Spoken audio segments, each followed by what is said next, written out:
Kisah ini melanjutkan episode sebelumnya, di mana Basudewa Krishna telah datang untuk menemui Drupadi dengan memberikan semangat sekaligus wejangan tentang kebenaran. Sri Krishna juga menyampaikan bahwa keputusan yang telah diambil oleh Drupadi sudahlah tepat dengan bersedia untuk menikahi kelima orang Pandawa.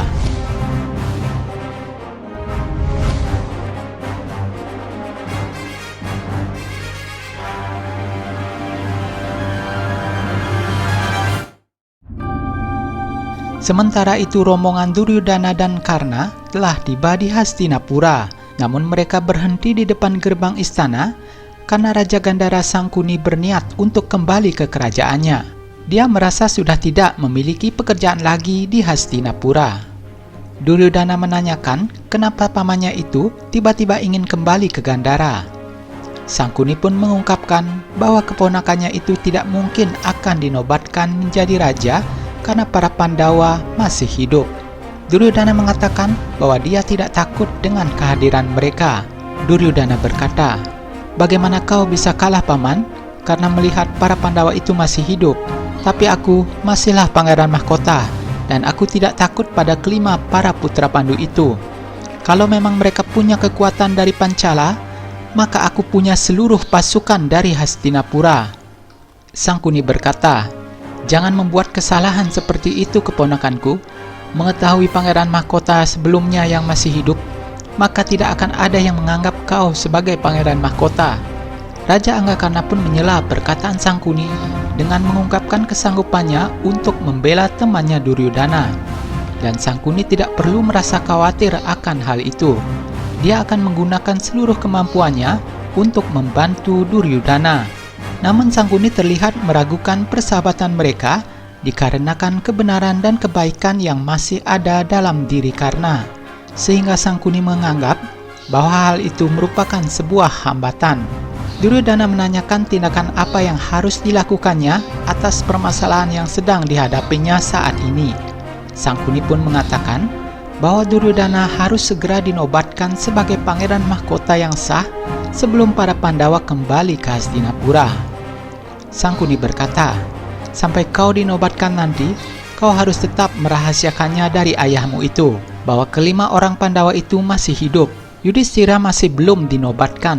Kalau kau sudah dinobatkan, maka Yudhishthira yang nanti akan disingkirkan, dan pernikahannya dengan Tuan Putri dari Pancala tidak akan ada gunanya lagi." Sementara itu di Pancala, upacara pernikahan antara Putri Drupadi dengan kelima Pandawa akan segera dimulai. Namun sebelum acara itu berlangsung, Raja Drupada bertanya kepada Begawan biasa tentang kebahagiaan Drupadi di masa depan nanti atas pernikahan mereka. Begawan biasa berkata, "Ini adalah pernikahan yang tidak biasa.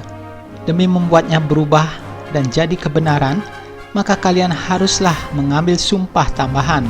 Jadi bagaimana seorang wanita bisa memenuhi tanggung jawabnya terhadap 5 orang suami sekaligus?" Yudhishthira mengatakan seseorang tidak akan bisa mengabdikan dirinya kepada 5 orang sekaligus. Namun 5 orang pasti bisa mengabdikan diri pada 1 orang. Ia pun berjanji bahwa kelima Pandawa akan mengabdikan diri mereka kepada Drupadi dan akan menerima semua keputusannya. Resi biasa berkata, "Luar biasa Yudhishthira.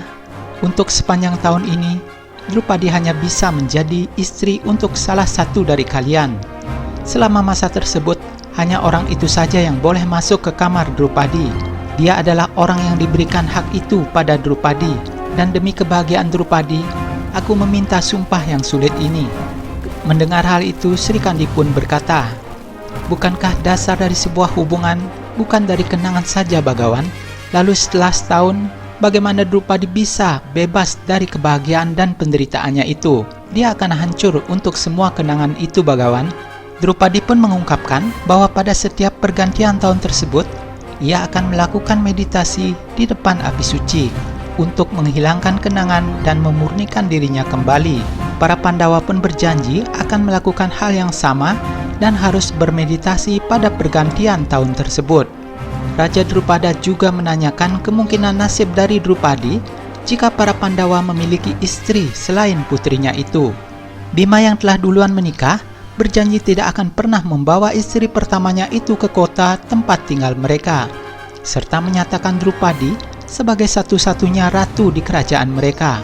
Kesepakatan telah dibuat dan upacara pernikahan pun segera dimulai. Tidak terlihat wajah bahagia di antara para Pandawa maupun Drupadi. Raja Drupada juga terlihat sedih atas pernikahan putrinya seperti itu.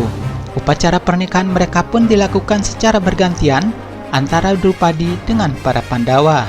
Mereka mengelilingi api suci dengan memperlihatkan kemurungan di wajah mereka.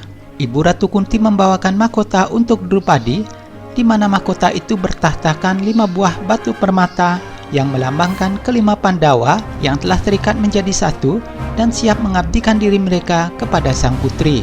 Para Pandawa kemudian memasangkan mahkota tersebut secara bersama-sama di atas kepala Drupadi. Dengan demikian, Putri Drupadi kini telah resmi menjadi istri dari kelima Pandawa. Nah, bagaimanakah Drupadi menjalani hari-harinya dengan kelima suaminya tersebut? Nantikan kisahnya dalam episode selanjutnya. Silakan juga tonton koleksi video di channel ini. Dan jangan lupa klik like, subscribe, dan aktifkan loncengnya agar kalian tidak ketinggalan notifikasi video-video selanjutnya.